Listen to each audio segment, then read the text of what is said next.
जो media report आ रही हैं कि चाइना में अभी कोरोना बुरी तरह से फैल गया है और उसके देखते हुए राजेश भूषण जी IAS अधिकारी सचिव हैं गवर्नमेंट ऑफ इंडिया में, उनका सर्कुलर भी निकला है। उसके देखते हुए हमने आज मेडिकल कॉलेज झांसी में टास्क फोर्स की मीटिंग कर ली है। टास्क फोर्स को दोबारा गठित करने का आदेश कर दिया है। सभी अधिकारियों को, जो कमेटी बनी थी 7 कमेटी, उसके हेड को बना दिया गया है। सभी कमेटियों के अध्यक्षों को बोल दिया कि अपनी तैयारी कर लें।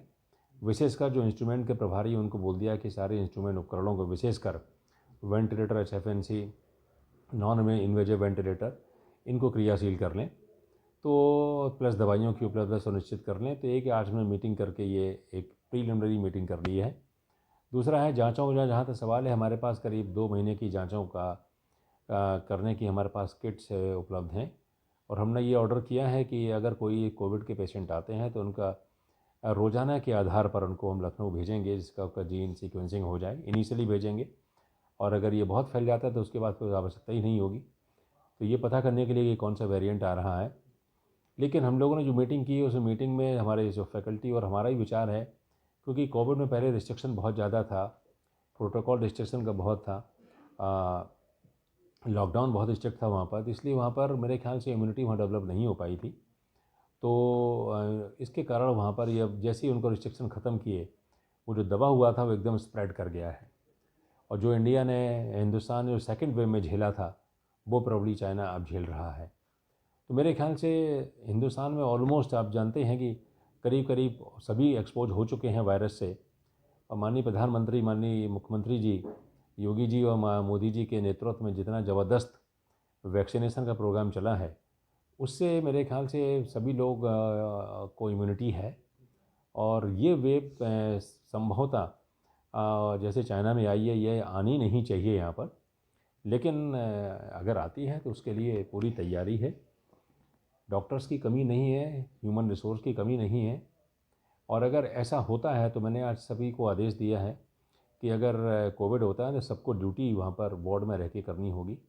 मैं स्वयं अपना ऑफिस कोविड वाले बिल्डिंग में बना लूँगा अगर ऐसी स्थिति आती है, और जो बेस्ट पॉसिबल होगा वो ट्रीटमेंट किया जाएगा। सर, वेंटिलेटर की क्या स्थिति है और कितने अपने पास हैं मौजूद? देखिए, वेंटिलेटर्स की जो जितने हमें ज़रूरत है उससे हमारे पास ज़्यादा उपलब्ध हैं। करीब 200 सवा 200 वेंटिलेटर्स हैं। HFNC हमारे पास करीब 50 के आसपास हैं। नॉन इन्वेजिव वेंटिलेटर्स हमारे पास करीब 40 हैं।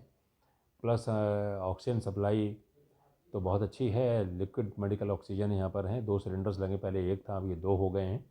शीघ्र ही बहुत ही एक 20,000 लीटर का एक एलेबो का टैंक और लगने वाला है। तो ऑक्सीजन की सप्लाई प्रचुर मात्रा में है। तो वेंटिलेटर का जहाँ तक सवाल है कि जितने ज़रूरत है उससे ज़्यादा हमारे पास है। अब आपने अभी सवाल पूछा था कि वेंटिलेटर कितने क्रियाशील हैं, कितने अक्रियाशील हैं। देखिए साहब, मशीन है, मशीन जब चलती है तो बीच बीच में क्रियाशील भी होती है, अक्रियाशील भी होती है। उसके लिए शासन ने व्यवस्था कर रखी है, CMC हम लोगों ने कराया हुआ है। तो उसके इंजीनियर्स आते हैं, वो ठीक कर जाते हैं। और चूँकि ज़रूरत से ज़्यादा हमारे पास वेंटिलेटर्स हैं, तो जैसे ख़राब होता है दूसरा रिप्लेसमेंट मिल जाता है, हमारे पास अवेलेबल है। पिछली बार तो इवन इतने वेंटिलेटर्स हमारे पास थे कि हमने प्राइवेट सेक्टर्स को भी मरीजों को जान बचाने के लिए वेंटिलेटर्स हमने दिए थे। तो व्यवस्था मतलब बड़ी अच्छी है। हाँ, देखिए, वेंटिलेटर्स का एक बड़ा हुआ है, इसमें आपको क्लियर कर देना चाहता हूँ। वेंटिलेटर्स पे अगर मरीज़ आ जाता है, पहले बात तो कोविड के 100 में से 8 मरीज़ सीरियस होते हैं, और 100 में से 8 मरीज़ में 100 में से 2 मरीज़ वेंटिलेटर पे जाते हैं। और उन 2 मरीज, जो आदमी वेंटिलेटर पे आ जाता है, उसके बचने की संभावनाएं 50 से 60% कम हो जाती हैं। तो हमारा प्रयास ये रहेगा कि वेंटिलेटर पे मरीज़ जाना ही नहीं चाहिए।